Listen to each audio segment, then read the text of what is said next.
Thank you for watching Taxpayer Alert. I'm Al Segalla. I'll be your moderator.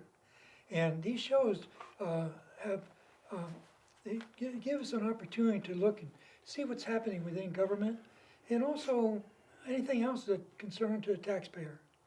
We hope that you enjoy the show. Our guest this time is Gary Tofanelli, Supervisor Gary Tofanelli. I've known him for many years, and we're really pleased to have him. Good, welcome, Thank you, Al. Gary. Thank you so much. So Appreciate it. you've been over 20 years. You've been on the board. Is that correct? No, my first 2008 was 2008. elected in 2008. So yeah, what's that? 16, 17 years. Yeah. Oh, okay. Yeah. Getting close to it. It's getting close. It is. You know, a lot of things have happened during that time. When I first came on, if you remember years ago, there was a golf course Yeah, down on Hospital Road that was a big county issue. big issue. And I came in on that and learned a lot right off the bat. But you know, there's a lot of things that happened in between there that just as important to people in the county as a whole, or in my district or other districts. Yeah. It's just it's an ongoing things that go on, and you know, you deal with them and you do the best you can. You try and hear the public out and hear from what they have to say, and base your decision on what you hear from the constituents. Yeah. I noticed that when you were board chairman, you're very fair for people that don't agree with you. And also, I noticed you got a lot of background in business, which is very helpful as a supervisor. I do. I owned my own business for about 31 years, close to 31 years. And that was a steel fabrication and erection business. I've been in that business. I started when I was 18, ended up being a superintendent for a very large corporation, and left from there in '91 to start my own company. Things were going on at that time, if everybody remembers, if you do remember, in the early '90s, a lot of things were happening, and companies were downsizing, and I just moved on. I had a lot of acquaintances in the business, being a plant superintendent at the time, and started my own business and was very successful at it. All right. Yeah, So you got a good career behind you. thank you. One of the things we're going to discuss is Title 17, the zoning updates. Title 17 is concerns our land use planning process. And zoning updates is we're going to talk about because that's coming up. It is. It's just gone through the Planning Commission. It's getting prepared with SECO document to come to the board. I would think the board would see it sometime. I'm hoping we'd see it sometime this year. And for people that don't understand what's going on, we did a general plan update, and we did that update, and it was passed in November of 2019. And just because we passed and we approved the general plan update, there's a lot of components that are inside that general plan that need to be updated. And the requirements of the updates through the state and what we agreed to do when we passed the general plan. And one of those is Title 17. And if you go to the Planning Department's website, they have a section called Title 17.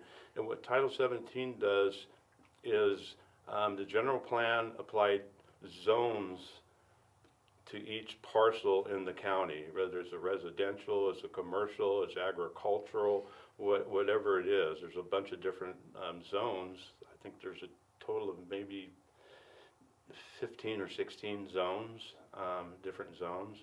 And each zone, Title 17, says what you can do in those zones, and what you have the outright right to do it within that zone, or you need a conditional use permit to do something else in that zone. And if it's not listed in there, if you have a residential zone or rural residential zone, it'll tell you what you can do just without a permit, and then what you need to get a conditional use permit to do. And if it's not, none of those things are listed in there that you want to do, then it's not allowed code-wise on your property. You have a couple steps that you can do. One of those steps, if you really want to do it, is you have the ability to at least go to the planning commission or file with the planning department to get a zone change. That would change the zone, that would have what rights that you want to do within that zone. And then it would have to go through the planning commission and to the board to be able to change that zone.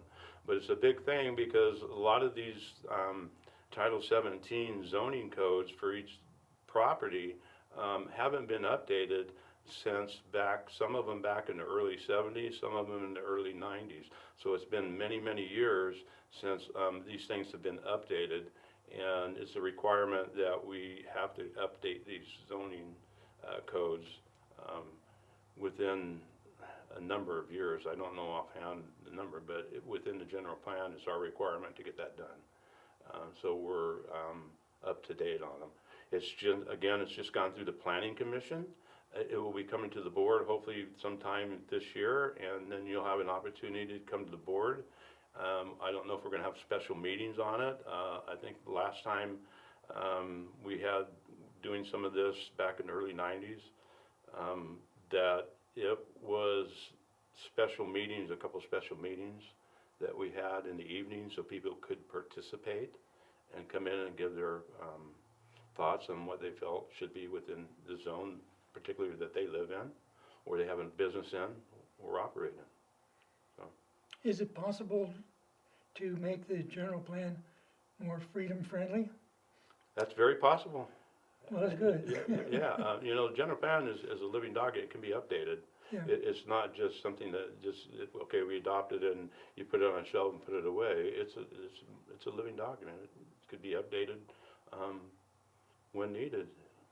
So. If the general plan or the zoning ordinance provides for use, for a new use that results in a downzoning. In other words, if you have commercial property and they change it to residential, there's a potential economic loss to the property owner, and so sometimes that's called downzoning. Is there protections about that in the general plan the way it is now? You know, that's happened to a couple of people, and the opportunity for them to say anything was for the time that it was before the general plan was adopted. Notification and staying up on, I think it was out there to the public.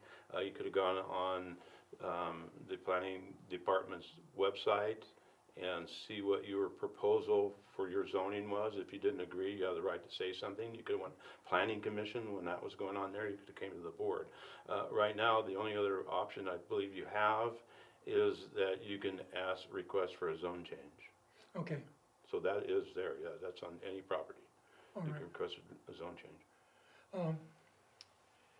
We have a upcoming county budget, and as taxpayers, we're very concerned about that. You are? Yeah.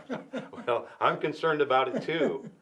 And as I mentioned, I've been on the board for a while, as you mentioned, and I have some big concerns with this year's budget, not only this year's budget, but the state's budget as well. As everybody knows, they have a huge deficit.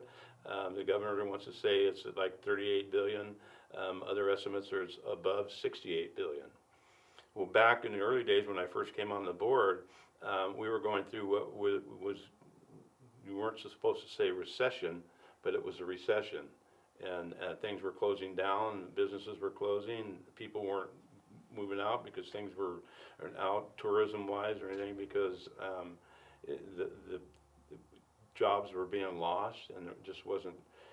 This reminds me of that time, because at that time, and what people, I don't know, people may know, but a lot of people may not know, is when you pay your property taxes, you write your check to Calaveras County tax collector. Right. And we are just a tax collector for the state.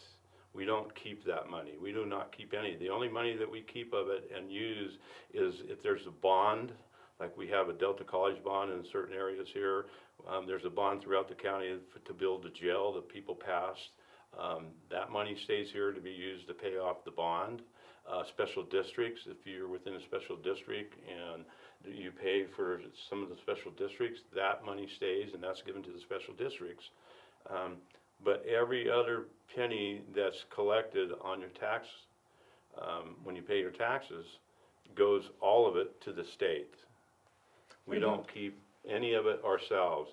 What happens is, twice a year, like you pay your taxes twice a year, the state returns money back to the county. And it's supposed to be about 17, a little over 17% is of what you pay in your taxes or actual property taxes.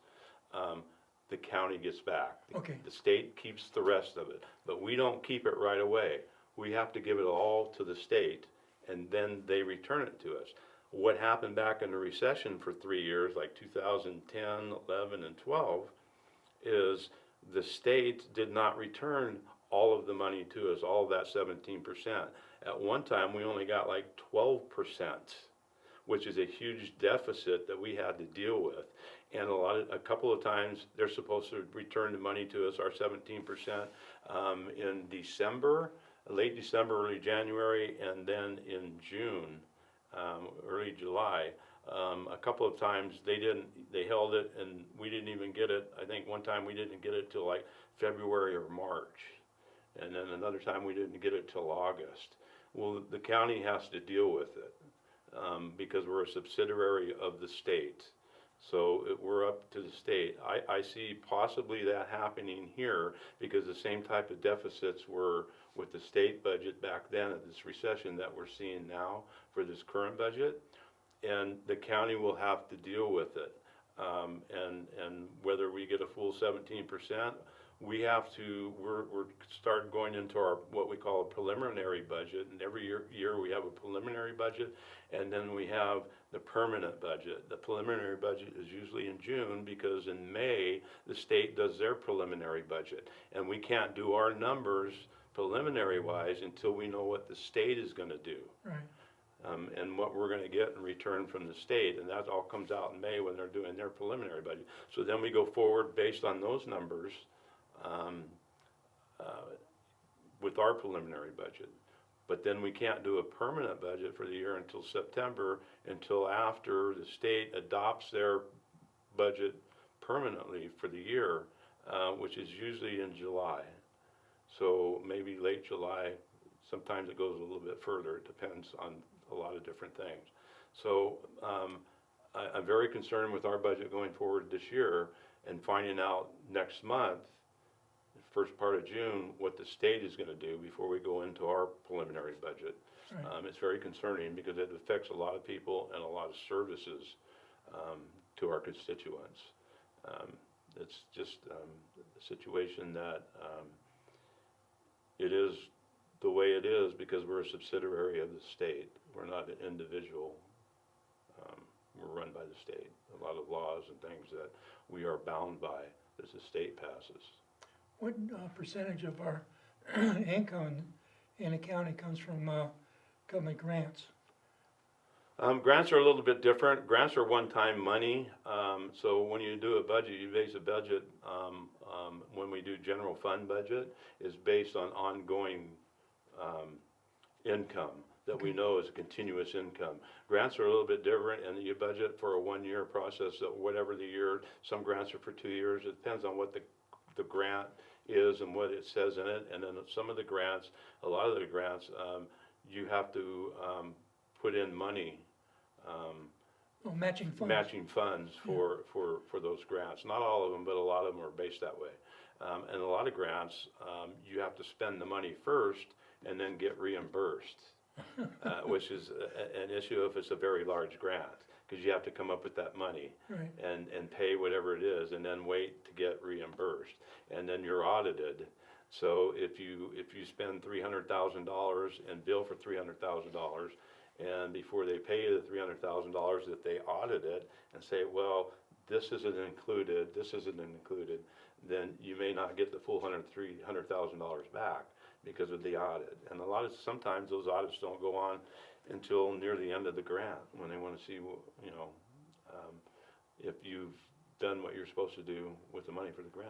I understand some of the grants have strings attached, or maybe they all have strings attached, which require you to do certain things, and, which you might not otherwise do. Depends on the grant. You're right. Not all grants are like that, but most of the grants that the county, when it comes to general fund, have to do with construction and constructing things or getting things done, which is fine. Like we have a $22 million grant right now to build a behavioral health building, a new behavioral building, and that's going through the steps right now to get it ready, and have the drawings done and go out for an RFP. I expect that to be coming to the board sometime soon too. I don't know, maybe this year, sometimes this year. But then the issue is after the construction, there aren't grants to provide for everything you need to run the building or run it after you build it. That's we gave you the money to build it. It's up to you to you know, staff it and put all the furniture in and everything else you want in it. So I understand that the state has a shortfall in its budget, and what effect that's going to have on us. Well, you know, it may have a lot of effect on a lot of different things, not just the county, but other services that the county uses, and it's hard to tell right now. You really won't know until May. A lot of these grants could go away. I'm being told that a lot of them will go away, that are state funded. There are federal grants out there, but a lot of those grants could disappear. So that's an effect on it. There's other services that are provided that are funded by the state that could not, maybe they may go away too. So And one of the projects that you're working on is the animal shelter. the animal shelter. Yeah. Yes. I saved a cat. And You saved a cat. yeah, Well, and bless you, Al. it would cost me $60, but it's got its shots and it's just a sweetheart. I get along fine with it as long as I do as it says. If I don't feed her on time, or if I don't have my lap available for her to curl up in, she lets me know. Yes. Sometimes that happens. I've saved 3 cats, and yes, I'm very familiar with how finicky cats can be. Yes. So on the animal shelter, I understand the biggest need seems to be dogs. Is that correct? Well, yeah, you know, it came to the board, and the contractor that we had employed to do the initial development of the plans for it came back to us with an $800,000 tag to provide construction services and provide the necessary construction documents and drawings to build it. And that estimate came in from them. They wanted $798,000 for that. That's not for the construction, it's just, No, just for the engineering. yes. It seems kind And the of high. construction documents and drawings for it. We only have about $4.2 million for the project itself. Right. So the board rejected it, said that's too much money. And being in construction most of my life, I thought it was a lot of money too. Yeah. So it went away, but then the last meeting we had, I brought up during supervisor's comments that maybe we should have, if the board was interested, having admin go back to that contractor and ask them to just provide us a number for the construction documents themselves, the architectural drawings, the structural drawings, and the other drawings that are needed to build the building itself, and we could look at other ways to manage the construction part of it. And so that's supposed to be coming back to us. I don't know if it's gonna come back this next Tuesday or the first meeting in May, but it's supposed to come back to us relatively soon. And I'm hoping that, and Martin, Supervisor Huberty said that also he would like to see them give us an estimate for the drawings just for phase 1. And phase 1 is just the dog shelter part of it. Right. So we're looking at those numbers coming back to us and seeing if those are something we can work with and manage. at least get the project adopted and moving forward, so we can get that shelter built. One of the concerns that we had is right now we have space for 28 dogs, and that, what they proposed to us, only has space for 28 dogs. Oh. So we need to expand, so we were telling them, we need an expansion on it, at least to 36. So that's part of what's supposed to be coming back to us also.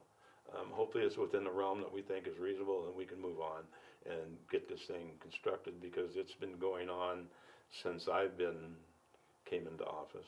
It seemed like the Department of Public Works should be able to manage a construction project. I had those thoughts.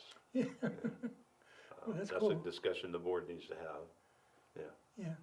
Yeah. One of Mountain County's EMS agency, I'm not familiar with that. It's something new to me. What is that? Mountain County's EMS agency. Correct. Yeah. That's new to you? They're right there in Copper. Mountain County's EMS is a JPA with Alpine County, Amador County, Mariposa County, and Calaveras County. They provide ambulance service Oh, in okay. each one of those counties. And so those contracts for the ambulance service as provided is through Mountain County's EMS agency. I see.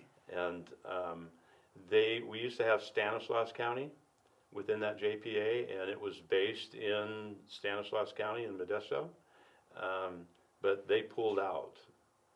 So it left, and it used to be called Mountain Valley Okay. EMS agency. So we had to change the name to Mountain Counties, because all the counties are left are up here in the mountain area, the foothills area. And we moved the agency to Copperopolis. They're right there in Town Square. They're across from Umpqua Bank. And a couple of things that happened and have changed since COVID, I thought it was pertinent to bring up.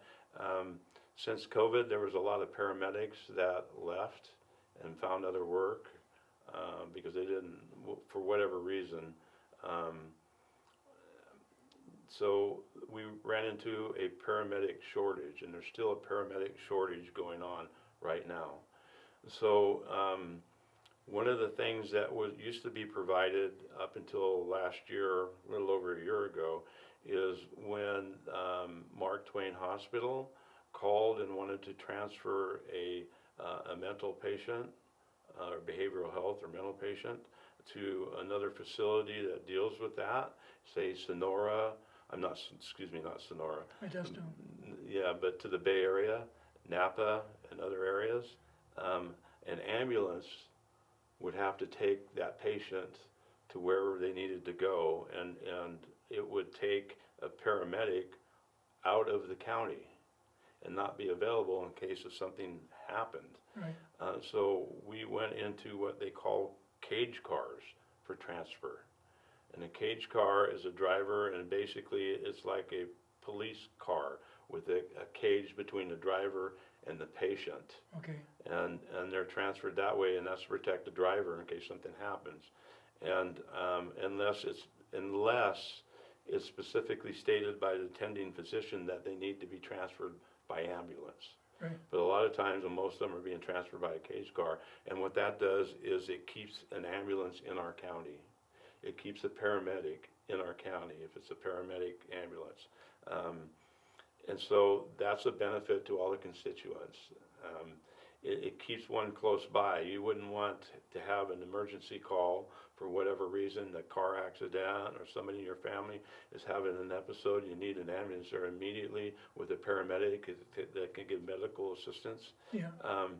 And you'd have to wait for them to come from a different part of the county versus they have one close by, but they're out delivering a patient to Napa or wherever they needed to take them to. Yeah. So it's actually a benefit to the constituents of the county that this is happening and it's been approved for it to be done. The county recently passed a sales tax, 1% sales tax for fire, to improve fire districts. Does Correct. that, is this affect this also, or is that? No, it has nothing to do with this. There is, the county is cut into 3 different zones. And one zone is the Ebbets Pass area, and Ebbets Pass Fire has that contract. So they provide ambulance service up there. American Legion Ambulance out of Martell, Post 108, they're the ones that provide ambulance service for the other 2 districts. They do have a contract with Copper Fire. The Copper Fire at some times can transport, because Copper Fire does have an ambulance to transport, but there's a lot of different things as to why and how they can do that, and it has to do with whether there's an available ambulance immediately needed for that emergency service, Right. for them to do that. Hmm. So there's a lot of the working points here on it, but for the most part, I've been on mountain counties or Mountain Valley since 2008 when I first got elected. I've been on there for a long time. We're working forward and dealing what issues come up like COVID, that we're providing a good service, and I feel good about the service that we are providing to our constituents. There's not going to be an ambulance on every corner because the money's not there to provide that.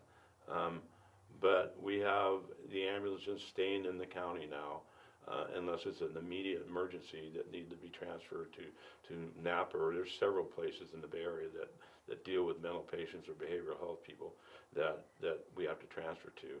But we do have the ambulance service available in the county. I like our service in Copperopolis.